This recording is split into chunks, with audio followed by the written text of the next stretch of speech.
सौरभ यादव जी। राधे राधे राधे राधे राधे महाराज जी। महाराज जी, क्या 24 घंटे में ही भगवत साक्षात्कार का अनुभव हो सकता है?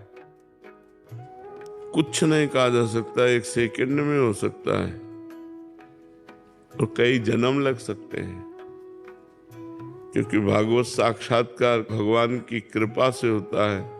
किसी तपस्या या साधना से भगवान को अधीन नहीं किया जा सकता। किसी तपस्या और साधना में इतनी ताकत नहीं कि सर्वतंत्र स्वतंत्र भगवान को कि अभी प्रकट हो, ऐसा है। और उसे 24 घंटे रोते हुए बीत रहे, व्याकुल है प्राण निकलने को, तो भगवान मिल जाएंगे। अब ऐसी व्याकुलता हो, ऐसी तन्मयता हो, ऐसा लालसा हो, तो भगवान मिल सकते हैं। जितनी जल्दी लालसा प्रकट हो जाए ऐसी कि अब जिया न जाए भगवान के बिना। एक शिष्य ने पूछा कि भगवान के दर्शन कब होते हैं? तो गुरु ने कहा चलो यमुना स्नान करते हैं। तो यमुना जी में ले गए, डुबकी लगाओ। जो डुबकी लगाया ऊपर चढ़ बैठे, तो एक ही मिनट में एकदम बोले गुरुजी अगर आप छोड़ न देते तो मर ही जाते। बोले जब जैसी अभी श्वास लेने के लिए तुम्हें व्याकुलता हुई, ऐसी भगवान से मिलन की जब व्याकुलता होगी तो तुम्हें भगवत प्राप्ति हो जाएगी। अब वो एक दिन में होती है कि एक महीने में होती है कि एक साल में होती है कि एक जन्म में होती है कि एक कल्प में होती है, वो तुम्हारी दौड़ है। जितना भजन करोगे उतने व्याकुलता बढ़ेगी, उतने संसार से वैराग्य, भगवान से प्रेम और स्वरूप का ज्ञान, ये सब होता चला जाएगा। भजन करने से है, भजन करो। समझ पा रहे हो? खूब भजन करो। पुष्प जी। श्री हरिवंश महाराज। राधे राधे महाराज जी। महाराज जी, आपके श्रीमुख से सुना है कि रही ना सकत पल पलकन अंतर, जैसे जलते मीन। महाराज जी, ऐसी तड़पन, ऐसी व्याकुलता कैसे पैदा होती है प्रियाजू के लिए? पहले रसिक महापुरुषों का संग करे कि रे मन रसिकन संग बिन रंच न उपजय प्रेम। रंच मात्र भी प्रेम की उत्पत्ति नहीं हो सकती अन्य साधनों से, जब तक रसिक महापुरुषों का संग नहीं होगा। रसिक जो केवल प्रिया प्रीतम में ही तन्मय है। रसिक तब ही पहचानिए जाके यह रस रीति, छिन छिन ही में उपजे लाल लाडली प्रीति। नवीन प्रीति, प्रक्षण वर्धमान प्रीति, लाडली लाल को दुलार करने की वृत्ति, वही रसिक महापुरुष जो प्रतिपल प्रिया प्रीतम को सुख देने की भावना में मगन है। पहली बात तो रसिकों का संग, और दूसरी बात जैसे हित हरिवंश अनंत सच नाही, बिनु या रजहि लिए रहो को काहो मनहि दिए। मेरे प्राणनाथ श्री श्यामा शपथ करो तृण छिए। ये ठसक हो जाए मेरी महारानी श्री राधा रानी, मेरी प्रियाजू। तीसरी बात, वृंदावन की रज का सेवन करे। चौथी बात, हर समय नाम जप करता रहे। पांचवी बात, बिना प्रिया प्रीतम को भोग लगाए कुछ खाए पिए ना। छठवीं बात, रोज चरणामृत का पान करे। अगर हम ये नियम धारण कर ले और ये लंबे समय तक नियम चले तो हमारे हृदय में प्रेम प्रकाशित हो जाए। ये जो हम साधन बता रहे पहले उसे करो। रसिकों का संग बताया, जो 6 बातें बताए, इनको जीवन में उतारो, फिर अपने आप सब हो जाएगा। धैर्य पूर्वक जो कहा जाए वैसे चलो। जी सार्थक जी, गाजियाबाद। राधे राधे। राधे राधे महाराज जी। महाराज जी, हम कैसे पहचाने कि हमारी भक्ति सच्ची है या बस मन और अहंकार को अच्छा महसूस कराने का? जब हम हर समय दुख में, सुख में, लाभ में, हानि में, जय में, पराजय में, चलते फिरते, उठते बैठते, खाते पीते, सोते जागते, हर समय भगवान का मधुर मधुर स्मरण होने लगे, प्रियालाल का स्मरण होने लगे, तो जानना चाहिए हमारी भक्ति बढ़ी है। और जब केवल पूजा पाठ किया थोड़ी देर, इसके बाद मनोरंजन, संसार का चिंतन, उसी में हम फंसे हुए हैं, वो भक्ति नहीं है, उसका कोई विशेष महत्व नहीं है। महत्व है चलते फिरते, उठते बैठते, खाते पीते, सोते जागते, हर श्वास में इष्ट देव का स्मरण करना। यदि भगवत स्मृति बढ़ रही है तो आपकी भक्ति ठीक है, और यदि भगवत स्मृति नहीं बढ़ रही तो भक्ति में कहीं दोष है, उसको छोड़ दो। जो आप दोष, कोई गलत आचरण, गलत चिंतन, गलत देखना, गलत सुनना, गलत बोलना, गलत खाना, इनको छोड़िए। अगर इनको छोड़ दोगे तो आपकी भक्ति बढ़ेगी, और उस बढ़ने का फल है सब साधन कर यह फल सुंदर, प्रभुपद पंकज प्रीति निरंतर। अपने प्रभु के चरणों में निरंतर प्रीति बढ़े, यही समस्त साधना का फल है। और प्रीति का स्वरूप है स्मरण। जितना स्मरण करोगे उतना ही प्रेम बढ़ेगा। खूब भगवत स्मृति बढ़े, यही भक्ति का लक्षण है कि शुद्ध भक्ति हमारे हृदय में है। सुरेंद्र लोधी जी, राधे राधे राधे महाराज जी। महाराज जी, आप पूछना चाह रहे हैं कि न्याय करने के समय न्यायाधीश की मूल शर्त ज्ञान और चेतना है, तो फिर ये क्यों देखा जाता है कि जब भगवान के द्वारा दंड विधान होता है तब हमें कुछ याद नहीं रहता, बट हमें उस कर्म का फल मिलता है जो हमें याद ही नहीं है? तो महाराज जी, याद न रहे तो क्या कर्म तुम्हें दंड नहीं देगा? तुम किसी का कर्जा लिए हो और तुम भूल जाओ तो तुम्हारी गलती है। तुम्हारी याद तो बहुत कमजोर है। 9 महीने माँ के गर्भ में रहे, याद है? 9 सेकंड की भी याद है, और इसी जन्म में तो रहे, माँ के गर्भ में रहे कि नहीं रहे? तो अपनी याद तो बहुत कमजोर याद है। हो तो तुम ही, शरीर बदल गया। अब पूर्व में कर्म तुमने जो किए हैं वो तुम्हें दंड तो भोगना ही पड़ेगा। जैसे 10 वर्ष मुकदमा चलता है, आप भूल जाओ कि कत्ल किया था, लेकिन आपको जो सजा है, आजीवन सजा, फांसी की सजा, वो तो मिलेगी ना। अब कह दो हम भूल गए तो हमको क्यों सजा मिलती है? भूल गए तो तुम्हारी गलती है, तुम्हारी कमी है। लेकिन तुमने जो जो अपराध किए हैं या जो जो अच्छे कर्म किए हैं उनका फल आपको मिलेगा। अच्छा, शरीर बदल जाते हैं। शरीर माने पोशाक। तो आप पहले जब कत्ल किए तो धोती कुर्ता पहन के किए थे, लेकिन अब जब आप मुकदमा लड़ रहे हैं तो आप पैंट शर्ट से लड़ रहे हैं, तो आपको सजा नहीं होगी क्या?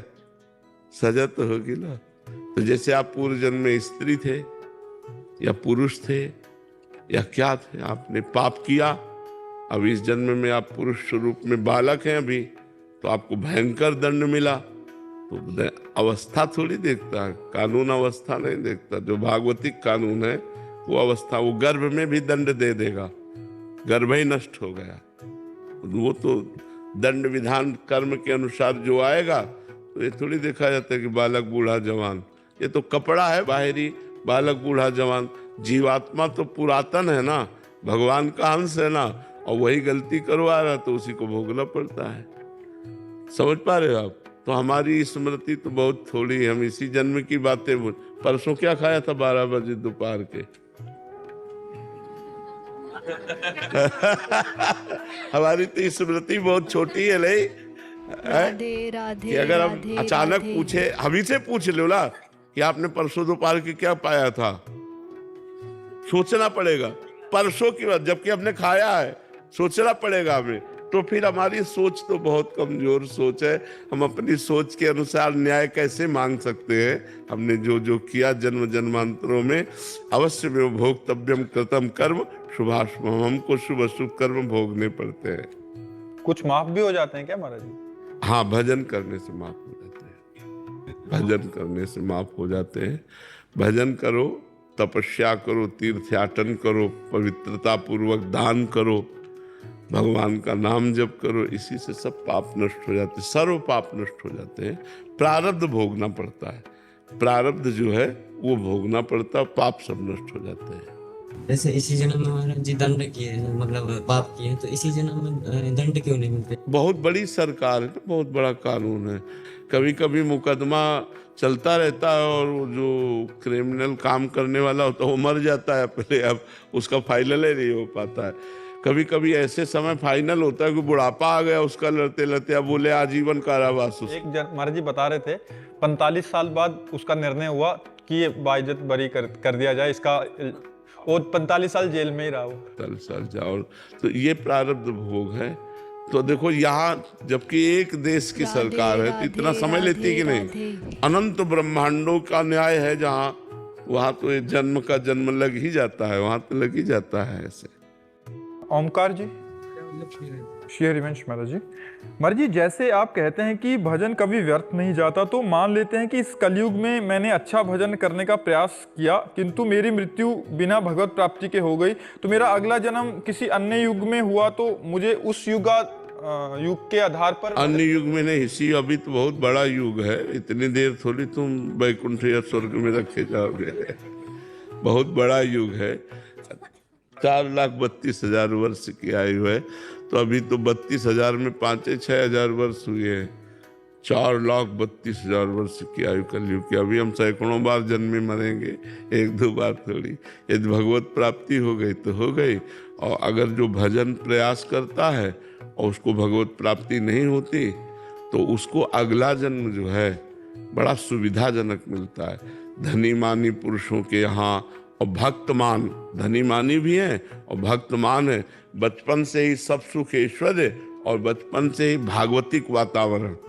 भगवत प्राप्ति के लिए उसको जितनी सामग्री चाहिए, पूर्व जन्म में जो साधना की वो तो जागृत हो ही जाएगी और वर्तमान में उसे बड़ी अनुकूलता मिलती है, तो बचपन से ऐसे संस्कार बन जाते हैं और भगवान की उसे प्राप्ति हो जाती है। वो नष्ट कभी नहीं होता। नामे भक्ता प्रणश्यति, भगवान का भक्त कभी नष्ट नहीं होता, भगवान का भजन कभी नष्ट नहीं होता, भगवान की भक्ति कभी व्यर्थ नहीं जाती, वो अपना रंग दिखा के ही रहती। जब पाप कर्म अपना रंग दिखा देते हैं तो भक्ति रंग क्यों नहीं दिखाएगी। जब असत कर्म भोगना पड़ता है तो सत्कर्म का फल तो आनंद भोगना ही पड़ेगा। इसलिए खूब नाम जप करो, भगवान की भक्ति करो। नितिन बजाज जी। राधे राधे महाराज। राधे राधे महाराज जी। महाराज जी जब सब कुछ भाग्य पर निर्भर है तो क्या हम जो नाम जब सब कुछ भाग्य पर निर्भर कैसे है? ये किसने कह दिया तुमको कि सब कुछ भाग्य पर निर्भर है? कुछ लिखा हुआ है कि क्या हमारे साथ? नहीं, क्या लिखा हुआ है? ये लिखा हुआ है कि आज तुम हमारे पास आओगे? मैं वही पूछना चाहता हूँ। नहीं, ये नहीं लिखा हुआ है। उसमें कुछ लिखा हुआ है। प्रारब्ध किसे कहते हैं पहले समझो। जिसे आप भाग्य कहते हो ना, उसे शास्त्रीय भाषा में दैव कहते हैं, प्रारब्ध कहते हैं, विधान कहते हैं, नियति कहते हैं। उसी को कहते हैं कि तुम्हारी जो नियति में है वो तुम्हें भोगना पड़ेगा। तो नियति, दैव, भाग्य, इन सबको प्रारब्ध कहते हैं। प्रारब्ध 2 कर्मों से बनता है, शुभ और अशुभ। शुभ माने पुण्य कर्म और अशुभ माने पाप कर्म, और दोनों का फल है। शुभ का फल सफलता, विजय, अनुकूलता, विविध सामग्री, भोग सामग्री, और अशुभ का फल है हार, असफलता, विपत्ति, दुख, रोग, संकट, नाना प्रकार का। ये 2 चीजें केवल लिखी हुई है। अब आप आज नया कर्म, दान कर रहे हो, पुण्य कर रहे हो, तीर्थयाटन कर रहे हो, भजन, ये आपके ऊपर है। इसे क्रियमाण कहते हैं, उसे प्रारब्ध कहते हैं जो लिखा है, और जो आप करोगे ये नया कर्म क्रियमाण है, और जो आपके अनेक जन्मों का किया हुआ कर्म जमा है उसे संचित कर्म कहते हैं। तो संचित कर्म भगवान की शरण में होकर भजन करने से भस्म हो जाता है, और क्रियमाण भगवान को समर्पित हो जाता है, और प्रारब्ध को भोगना पड़ता है, भोग लेता है। वो तीनों कर्मों से मुक्त होकर भगवान को प्राप्त हो जाता है। इनका कहने का भाव है कि महाराज जी जब मैंने नाम जब शुरू किया अभी 15 दिन पहले, तो मेरे भाग्य में लिखा था कि मैं 15 दिन। नहीं, ये नहीं लिखा था, ये नहीं लिखा था। 15 दिन पहले से आपने भजन शुरू किया, ये भगवान की कृपा और आपका प्रयास, ये आपका प्रयास है और भगवान की कृपा, दोनों सफल हुई तो भजन प्रारंभ हो गया, और उसी के प्रभाव से आप सत्संग में, वृंदावन धाम में, संत सभा में बैठे हैं। अब इसका प्रभाव आपको और आगे आध्यात्म में बढ़ाएगा। तो ये भाग्य में नहीं लिखा, ये नवीन कर्म है, ये आपका नवीन कर्म, नया कर्म है। भाग्य पुराना कर्म है जो फल देता है दुख और सुख। जैसे आप वृंदावन आ रहे हैं, कोई घटना घट गई, तो वृंदावन आना तो बहुत बड़ा धर्ममय कार्य था, लेकिन घटना गलत घट गई तो ये प्रारब्ध भोग था कि आप वृंदावन जा रहे थे और एक्सीडेंट हो गया, हाथ टूट गया और वृंदावन नहीं जा पाए। तो नया क्रियमाण तो आपका बहुत जोरदार था, लेकिन प्रारब्ध उससे जोर पड़ गया और आपको गिरा दिया। असफलता, पराजय, विपत्ति, रोग, दुख, संकट, ये सब आता है। तो नवीन कर्म बलवान हो जाए तो प्रारब्ध को रौंद दे। नवीन कर्म बलवान यही परोपकार, नाम जप, गंगा यमुना आदि पवित्र नदियों का अवगाहन, भगवान के धामों की यात्रा, ये सब महान कर्म है जो हमको सुख प्रदान करते हैं। समझ पाए आप? सरिता जी, राधे राधे महाराज जी, आपके चरणों में कोटि कोटि प्रणाम। महाराज जी, कामनाओं, इच्छाओं और लिप्साओं से कैसे मुक्ति प्राप्त करें? प्रयत्न करने पर भी नहीं जा रही। बिन संतोष न काम न साही, अछत काम सुख सपने नाही। जब तक संतोष नहीं आता तब तक ये कामनाएं सुरक्षित रहती हैं। जब तक कामनाएं सुरक्षित रहती हैं तब तक स्वप्न में भी सुख और शांति नहीं मिल सकती। तो संतोष कैसे आवे? जब बहुत बड़े धनी श्री भगवान से हमारा संबंध जो है वो जब हम मान लेते हैं कि भगवान मेरे, तो मुझे संतोष हो जाता है। भगवान के संबंध से ही संतोष आएगा और भगवान के भजन से ही संबंध पुष्ट होगा। जो है वही स्वीकृत हो जाएगा। हमारा भगवान से संबंध जन्म जन्मांतरों से है, हम उनके अंश है। ये संसारिक संबंध तो अभी कुछ वर्षों का है, हम तो भगवान के हैं। तो जब भगवान से संबंध हो जाता है तो सारी कामनाएं या तो पूर्ण हो जाती हैं और या शांत हो जाती हैं। परम संतोष हृदय में हो जाता है। देखो, भगवान से जरा सा लगाव हुआ कि बड़े बड़े राजपाट वैभव छोड़ दिए लोगों ने।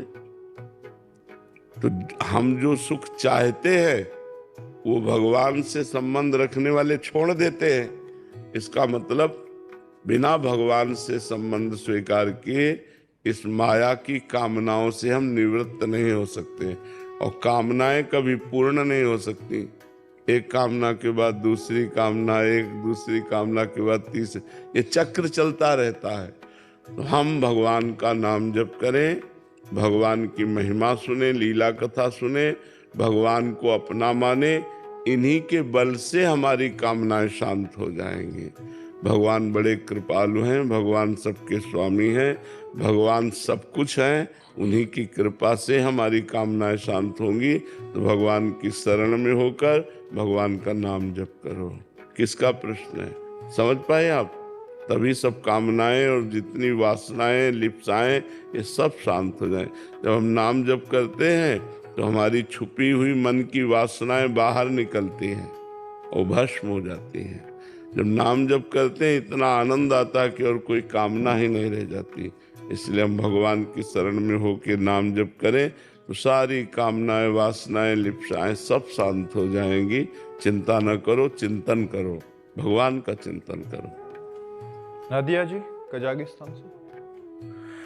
राधे राधे महाराज जी।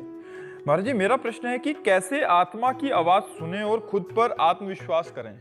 असल बात, आत्मा की आवाज किसी और की आवाज थोड़ी है। आप आत्मा की आवाज सुने तो आत्मा और हो गई, आप और हो गए, ऐसी बात नहीं है। वो आपकी ही आवाज है, आप ही आत्मस्वरूप है। तो जब तक देह भाव रहता है तब तक मन की आवाज सुनी जाती है, अपनी आवाज नहीं। अपने हृदय से जो बात आती है गलत है मत करो, और धीरे से एक बार आती है गलत है मत करो। बस हमको अनुसुनी जहाँ किए तो मन जोर पड़, करो करो, बड़ा सुख मिलेगा, आनंद मिलेगा, ऐसा वैसा प्रलोभन। तो हम मन की बात तब तक सुनते हैं जब तक देह भाव है, देह में अहंकार है, तब तक मन की बात सुनते हैं, और जब प्रभु में अहंकार समर्पित हो जाता है तो हम आत्मा की बात सुनते हैं। जो अंदर सद्गुरु रूप से आत्मस्वरूप आवाज, उसी से तो महापुरुष बन जाते हैं। जो राधे उसकी आज्ञा का राधे पालन राधे करते हैं राधे। वो